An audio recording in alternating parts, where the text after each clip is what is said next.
कैसे हैं आप सब। आप सभी का आपके अपनी YouTube channel sociology with Sangeeta में मैं संगीता स्वागत करती हूं।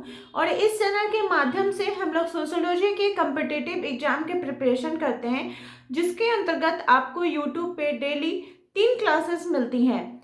क्लास की टाइमिंग में एक बार आप लोगों को बता दूं, मॉर्निंग के 8 बजे हम लोग कवर कर रहे हैं जेपीएससी जेट और यूजीसी नेट के सोशियोलॉजी के सिलेबस को, जहां पे आपको थिंकर के अभी क्लास करवाए जा रहे हैं। नेक्स्ट क्लास होती है सुबह के 11:30 बजे, वो लाइव क्लास रहती है, जिसके अंतर्गत बीपीएससी और यूपी पीजीटी को टारगेट रखते हुए अभी हम लोग एनसीईआरटी सीरीज को कवर कर रहे हैं।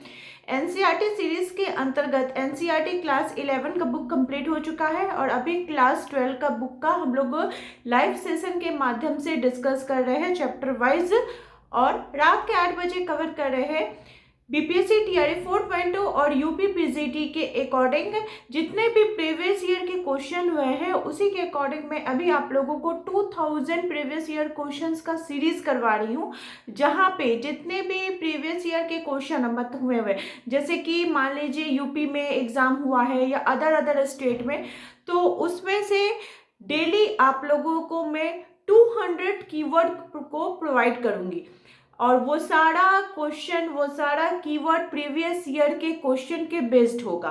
साथ ही साथ मेरे जो पेड ग्रुप के स्टूडेंट हैं उनके लिए मैं शाम के 6 बजे बीपीएससी टीआरई 4.2 और यूपी पीजीटी का टेलीग्राम पर टेस्ट लेती हूँ, और शाम के 6:30 बजे से आपको जेपीएससी जेट और यूजीसी नेट का टेस्ट लेती हूँ। तो वैसे स्टूडेंट जो पेड क्लास से ज्वाइन होना चाहते हैं तो सिंपल प्रोसेस है, आपको क्या करना होगा, मेरा जो कॉन्टेक्ट नंबर है आपको मैं एक बार बता देती हूँ, 7870421839। आप इस नंबर पे कॉल के माध्यम से या फिर व्हाट्सएप के माध्यम से जुड़ सकते हैं, जहां पे आपको आपके सिलेबस के according complete study material provide किया जाएगा। और साथ ही साथ टेलीग्राम का लिंक जो है बिल्कुल फ्री मिलेगा, जहां पे आप टेस्ट दे सकते हैं, और पेड ग्रुप में तो आपको कंप्लीट थ्योरी मिलेगा। प्लस वैसे स्टूडेंट जो आपका जीके जीएस का टेस्ट देना चाहते हैं तो उसके लिए भी आप इस नंबर पे कॉल करके जुड़ सकते हैं। तो चलिए आज का क्लास को हम लोग स्टार्ट करते हैं। हम लोग व्याख्यात्मक एवं निर्वचनात्मक परंपरा के अंतर्गत जिस थिंकर के संदर्भ में आज देखेंगे उनका नाम है पियरे बोर्दियू।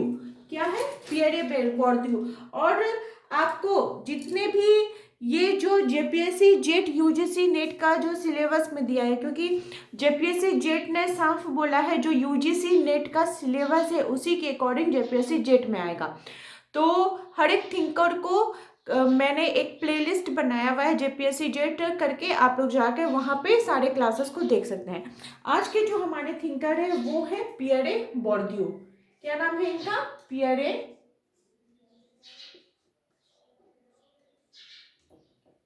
बोर्दियू।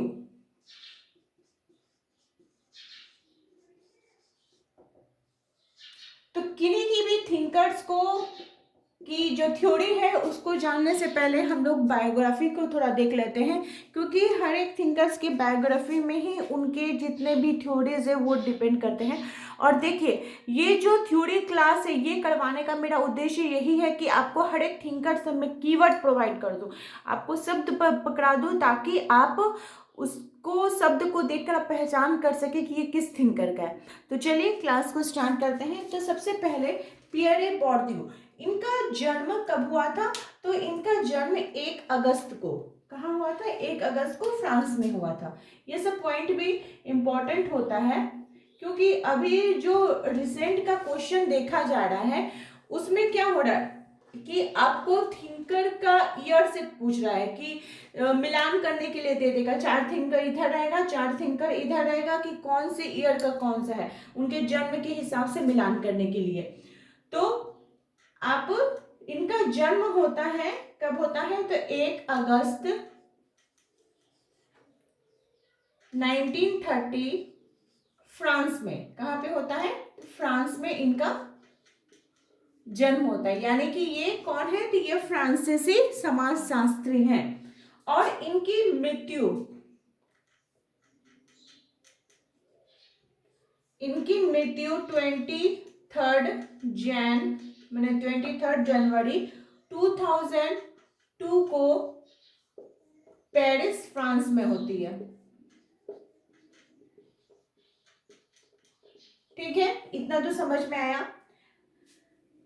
पियरे बोर्दियू जो थे वो कैसे थिंकर थे? तो ये उत्तर आधुनिक विचारक थे। कैसे थे? उत्तर आधुनिक विचारधारा को मानने वाले थे। उत्तर आधुनिक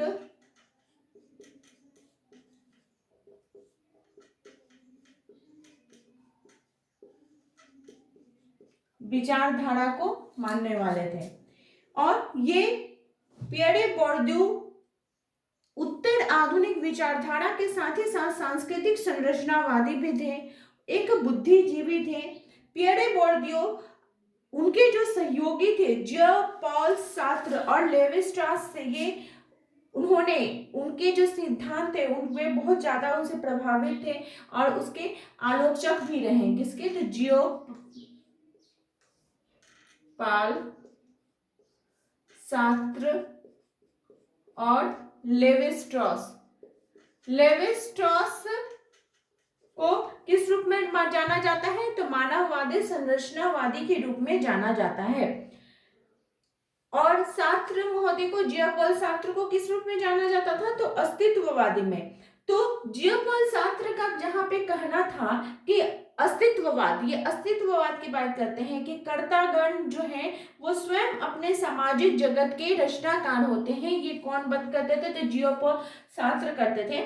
और संरचनावादी संरचना पर अधिक बल देते हैं, यह व्यक्ति और संरचना का मध्यम मार्ग अपनाते हैं, इन सभी चीजों के बारे में बात करते थे।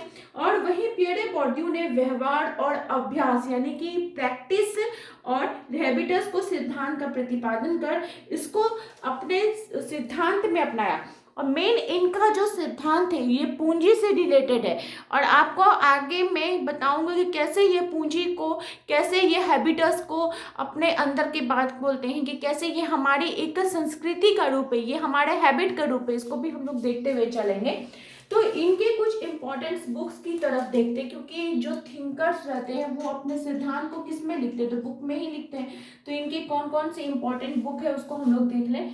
पहला है द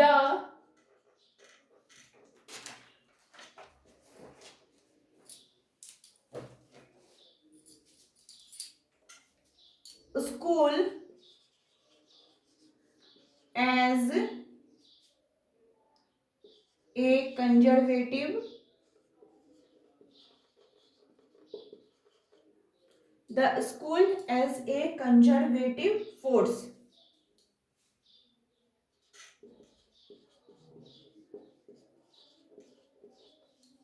नेक्स्ट इनकी बुक है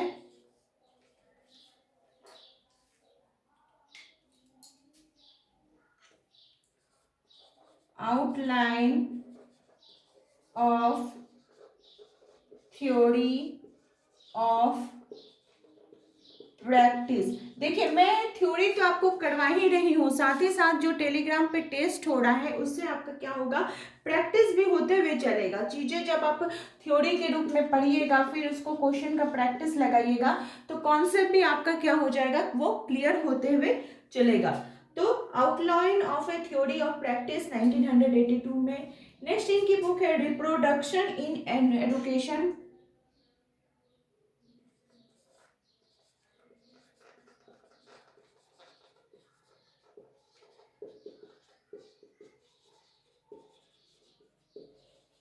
यह आई थी 1970 में। नेक्स्ट इनकी बुक है सोसाइटी एंड कल्चर,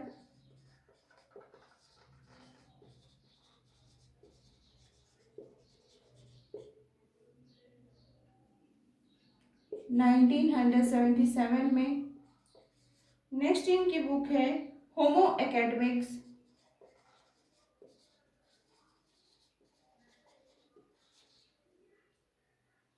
1984 में। नेक्स्ट इनकी बुक है the logic of practice,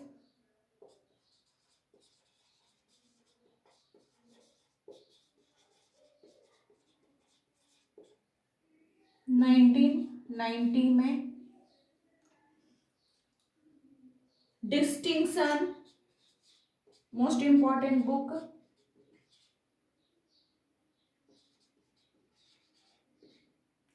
nineteen 1979 में आई थी। इंपॉर्टेंट, इसको लिख लीजिए, इंपॉर्टेंट है। तो क्या क्या इनकी बुक है? The school as a conservative force 1966, outline of theory of practice 1982, reproduction in education 1970 में, सोसाइटी एंड कल्चर 1977 में, होमो एकेडमिक्स 1984 में, द लॉजिक ऑफ प्रैक्टिस 1990 में और डिस्टिंक्शंस 1980 में। साथ ही साथ कुछ और भी इंपॉर्टेंट बुक है, जैसे in other words, essay towards a reflexive sociology 1990 में, फिर द पॉलिटिकल ऑन्टोलॉजी ऑफ मार्शन। ठीक है, तो ये सभी कुछ जो है इंपॉर्टेंट है। अब मेन आपको पियरे बोर्दी को जब आप पढ़िएगा ना, तो ये डिस्टिंक्शन से पूछता है, इस पुस्तक से पूछता है। और पियरे बोर्दू जो थे वो कार्ल मार्क्स के पूंजी का जो सिद्धांत था, किसका? तो कार्ल मार्क्स के पूंजी, कार्ल मार्क्स ने जो अपना पूंजी का सिद्धांत दिया था उससे ये बहुत ज्यादा प्रभावित थे। साथ ही साथ मैक्स वेबर से भी उन्होंने हैबिटस को लिया हुआ था। उनका जो मैक्स वेबर का उनका जो हैबिटस है ना, वो किससे लिया हुआ है? तो मैक्स वेबर से लिया हुआ है। हैबिटस मतलब आदत, क्या आदत है उसको हम लोग देखेंगे। तो इनकी जो बुक थी outline of theory of practice, इसमें उन्होंने क्या किया था? तो फील्ड वर्क किया था। कभी कभी इस टाइप के क्वेश्चन आपको पूछ सकते हैं कि इस कौन से पुस्तक में उन्होंने फील्ड वर्क किया था। तो outline of A theory of practice, जिसमें उन्होंने कबीलिया में आदिवासियों के कर्मकांड, बंधुत्व और सामाजिक परिवर्तन पर लिखा। और ये क्या कहा था? तो ये अल्जीरिया का एक छोटा सा कृषक गांव था और वहां पे जो कृषक लोग के साथ जो त्रासदी हुई थी उसका उन्होंने अध्ययन किया था। और इनका जो हैबिटस, ये सिद्धांत, ये इनका पियरे बोर्दियो का है हैबिटस। ये सिद्धांत क्या बोलता है कि व्यवहार से ही संस्कृति का निर्माण होता है। हैबिटस को उन्होंने क्या कहा है कि ये संस्कृति है, अर्थात सामाजिक संरचना जो है वो संस्कृति को जन्म देती है और जो संस्कृतिगत व्यवहार है उससे क्या होते हैं? सामाजिक संरचना का पुनः निर्माण होता है। और इन्होंने अपना जो पूंजी, हैबिटस इनका एक थ्योरी हो गया। एक और थ्योरी जो इनका है वो है पूंजी।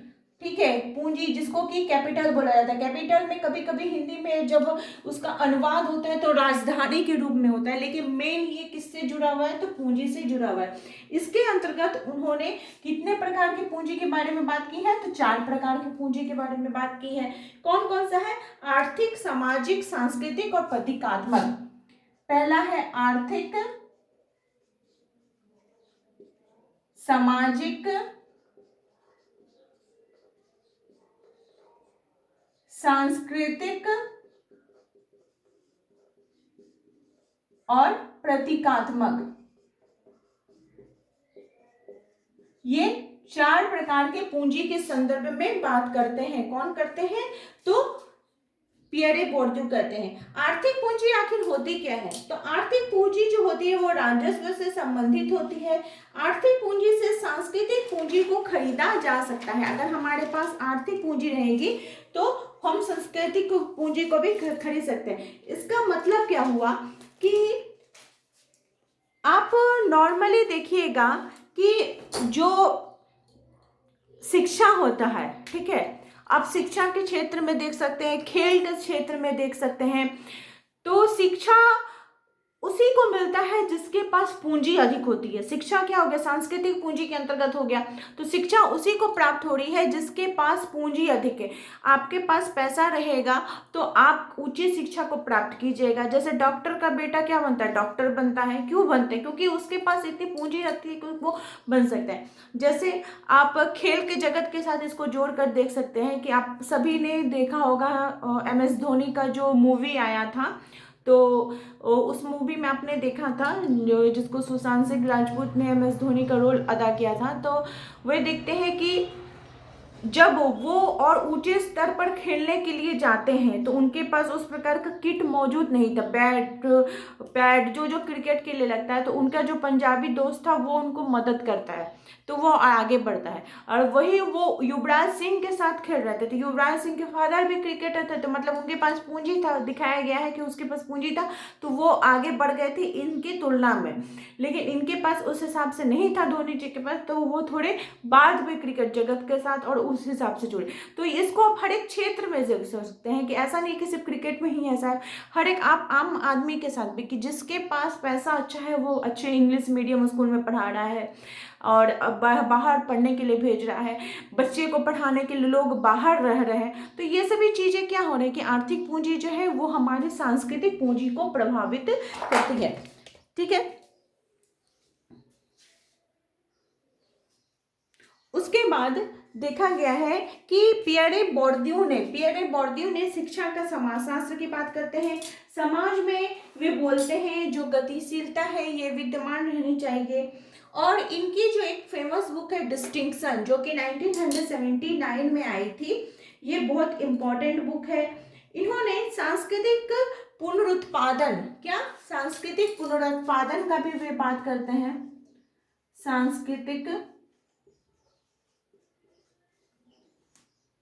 ये सब कीवर्ड है, ठीक है, जितना मैं आप लोगों को बता रही हूँ। उत्पादन, सांस्कृतिक पुनरुत्पादन, अगर ये शब्द देखने को मिलेगा तो किसका है, तो पियरे बोर्दियू का है।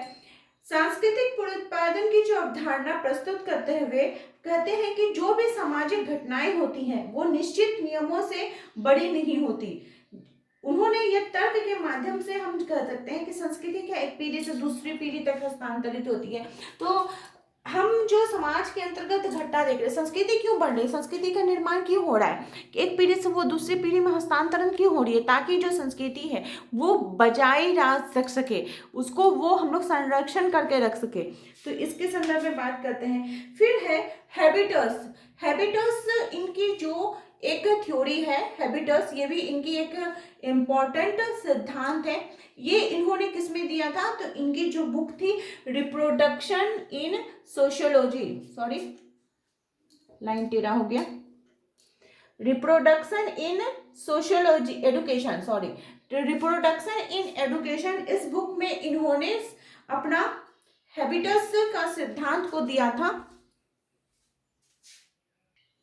अब जैसे है कि हैबिटस आखिर है क्या, तो देखिए सुबह उठ के चाय पीना, या क्या होता है कि बोलते हैं कि चाय नहीं पीने से मेरा सिर दर्द कर जाएगा, तो ये आपके एक हैबिट में खड़ा हो गया है।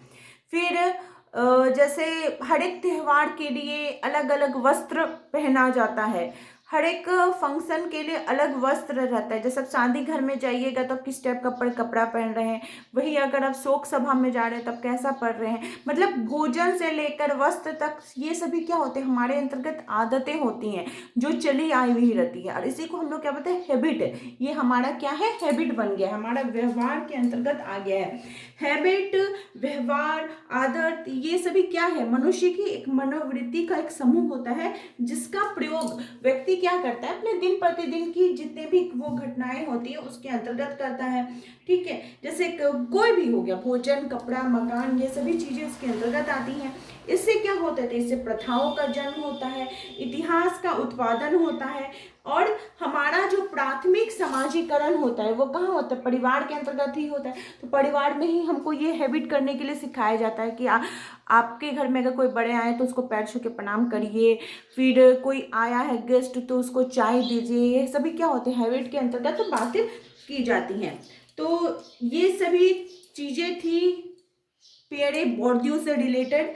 अब मैं आपको कुछ एक्स्ट्रा पॉइंट जो है इसी के अंतर्गत आपको बताऊंगी जो कि आपको एग्जाम के पॉइंट ऑफ व्यू से आपको हेल्पफुल होगा। जैसे जब पियरे बोर्दियू का पढ़िएगा तो आपको कौन कौन से कीवर्ड आएगा, हैबिटस, फील्ड, कैपिटल कैपिटल के अंतर्गत 4 प्रकार के, कौन कौन से, cultural capital, social capital, economic capital, symbolic capital, और ये 4 प्रकार के आगे। फिर सिंबॉलिक पावर जिसको प्रतीकात्मक शक्ति बोला जाता है, सिंबॉलिक वायलेंस प्रतीकात्मक हिंसा, डिस्टिंक्शन यानी कि भेद, वर्ग भेद, फिर टेस्ट, स्वाद, अभिरुचि कि हर एक क्षेत्र का अपना भोजन है, अपना स्वाद है, उसको लोग जो ग्रहण करते हैं। फिर डोक्सा, स्वीकृत जो अवधारणाएं है, तो ये सभी चीज़ें क्या है, हैबिट। और ये सारा चीज़ आपको PDF फॉर्मेट में कंप्लीट एक जगह करके आपको नोट्स में प्रोवाइड किया जाएगा, जो भी स्टूडेंट पेड ग्रुप के साथ जुड़े हुए हों। और आप लोगों को इसी से रिलेटेड टेस्ट भी लिया जाएगा। और आई होप आप लोगों को ये क्लास हेल्पफुल लगी होगी। इसी प्रकार से आप लोग चैनल के साथ बने रहिए। आप सभी का मेरे चैनल में बने रहने के लिए बहुत बहुत धन्यवाद।